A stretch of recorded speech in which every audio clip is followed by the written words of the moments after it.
no big little legs. Skinny kid with plenty. Yo, what's up, YouTube? It's ZTAY, aka Lil Red. We got the Dallas Mavericks are smarter than ever by 6 man. Let's get into it. I don't know what to expect, but this has been an unraveling of sorts for this organization. Now, listen, you are always on the clock with a player like Luka Doncic, and it is hard to see a pathway of getting the kind of players around Luka Doncic and Kyrie Irving that would make this team a contender again anytime in the near future. I'll be very, very clear. The Dallas. I just think it's funny when people use guys on ESPN to be like, oh, there's something against us. We got to prove something wrong. These guys are paid to play devil's advocate. Mavericks Simply. are an absolute mess. Let's say Simply. what it is. Do you know the craziest thing about those clips? That was the end of last season, in which the Dallas Mavericks were being painted as a team with no direction and no chance at building a competent roster around Luka Doncic. 1 year later, and not only did they make the NBA Finals, but Nico Harrison and the Mavs have made right decision after right decision after right decision. And this offseason was no different, because turning Tim Hardaway Jr., Derek Jones Jr., and Look at Naji Marshall, bro. That man's gonna rip his jersey. No different, because turning Tim Hardaway That's literally Jr., the definition Derek of how Jones hard Jr. he plays and on Josh defense. Green into Quinton Grimes, Naji Marshall, and Klay Thompson. Okay, let's really think about this. Let's think about the upgrades here. Tim Hardaway and Quinton Grimes, in my opinion, the same exact player. They just got somebody younger. All right. I don't think there's gonna be an immediate, upgrade there.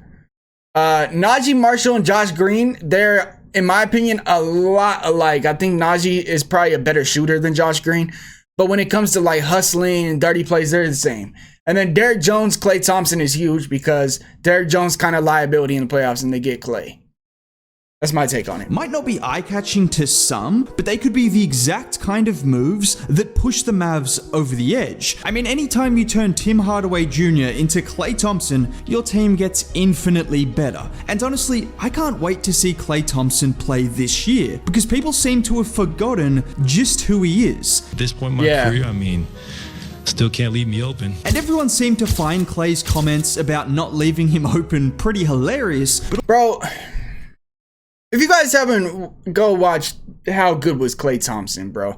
Because I have to address a lot of stuff in that video, bro. I'm glad people are finding Klay Thompson hilarious during the off-season. Because still shot 40% last year. Makes 9 threes made in a over game, 100 they threes. won't be finding these comments as funny. Because unless you have rocks for a brain, which a lot of people on NBA social media do, there is no way you actually believe Klay Thompson isn't still one of the best shooters in the NBA. The same Klay Thompson who has made the second most threes per game since he's returned from injury. NBA players most threes per game. Klay 3.8 on 40% shooting.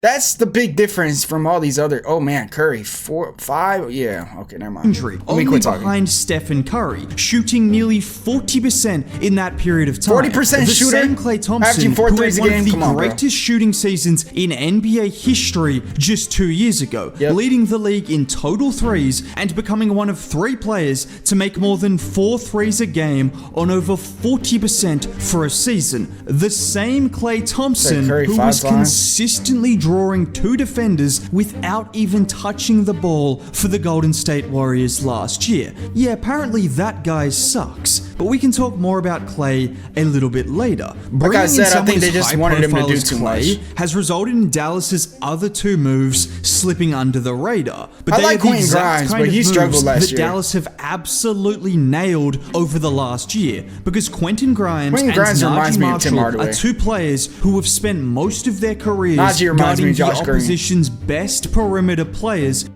Yeah, Quinton Grimes is a great defender, though. That's something Tim Hardaway does not have.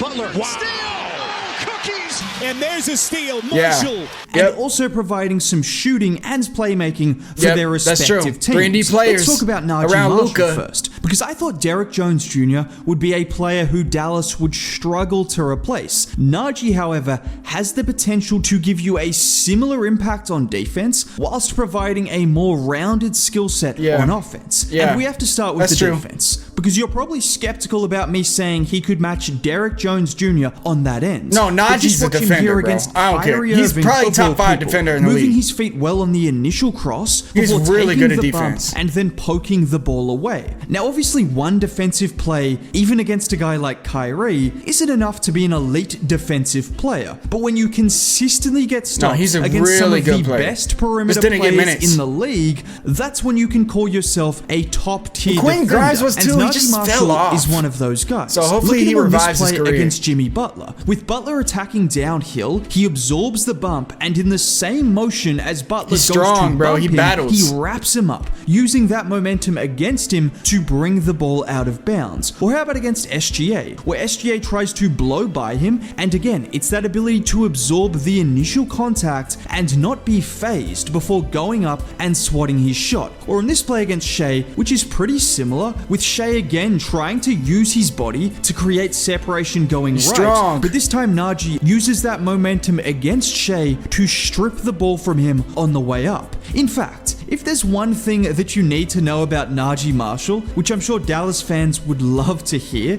he has given Shai Gilgeous-Alexander some serious problems over the last couple of seasons. And that's not exclusive to Shai. In general, if you're an elite ball handler, you have more than likely had some troubles with Naji and his ability to use his combination of length, size, and activity to consistently force turnovers or missed shots. I think Naji's what they hope Josh Green could be.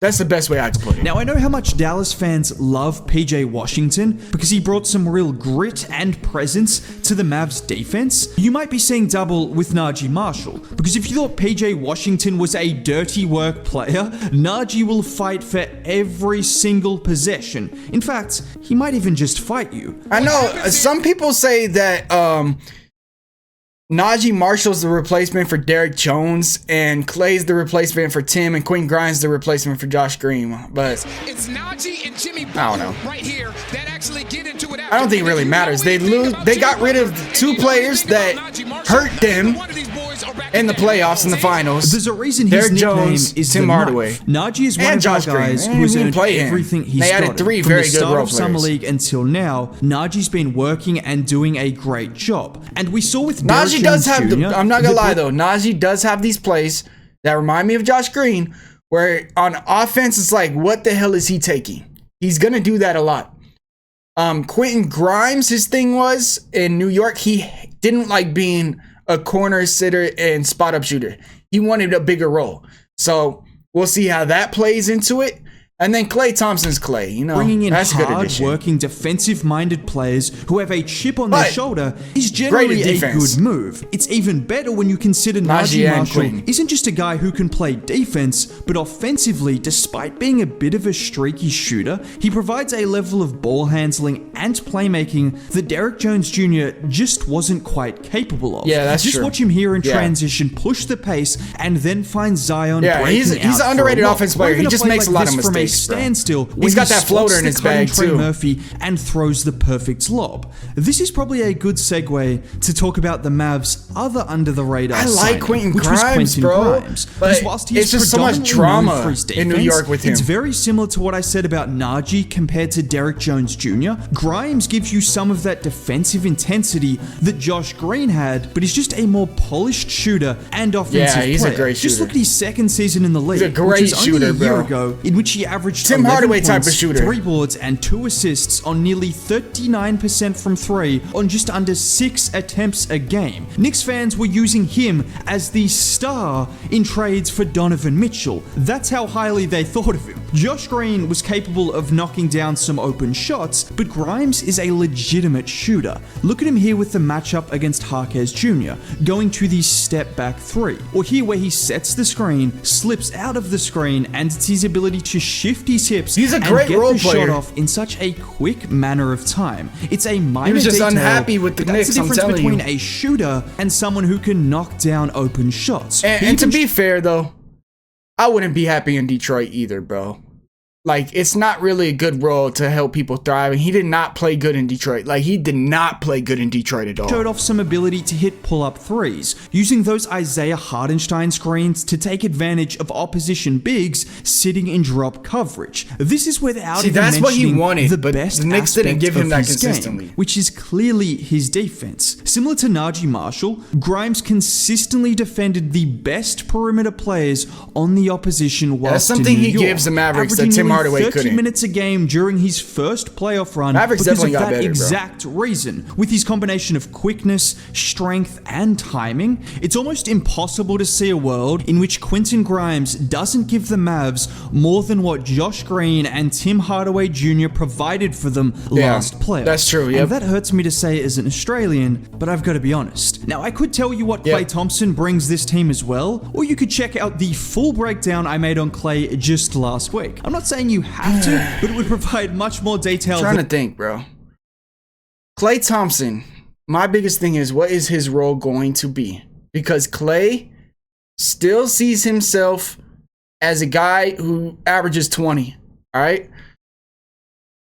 And he's coming from a very high motion offense to, like this guy said, a stagnant offense. Or was it a different video I watched? So that's the biggest question. How are they going to use Klay? He's just going to spot up in the corner? Is that what Klay wants? Is that why he went to Dallas? Or are they still going to run him off screens and to take pressure off Luka and Kyrie? But I do think Naji Marshall and Quinton Grimes are really good additions. I think losing Josh Green hurts, but at the same time, they weren't playing him anyways. So it can't hurt that bad. Derrick Jones Jr. was a liability because he couldn't shoot, and you replace him with Naji Marshall. You replace Tim Hardaway, who was a liability on defense badly, and he used to just take dumb shots, with Quinton Grimes, who is just an upgraded version of him. The Mavs are only getting better. So let me know your guys' thoughts down below in the comments. Do you think the Mavericks have a chance to win the finals this year? In my opinion, obviously they have a chance. But I still don't know if they could win the finals. I'm just not a believer in it.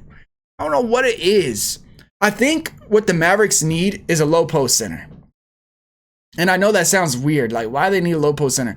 Because teams just go, well, you can see they got attacked during switches. Switch defense hurt them because they did not have a center that could post up. Gafford and Lively are great lob threats, great rebounders, which I think is a counter to switch defense, but they still couldn't find a way to do it. So I don't know. I think that series against the Celtics just left a bad taste in my mouth, but we'll see, man. I think these are great additions. How confident are you guys going into the season? Let me know. Hit the like button, hit the subscribe button, turn on post notifications. Go check out Patreon, man. This is ZTAY. Peace.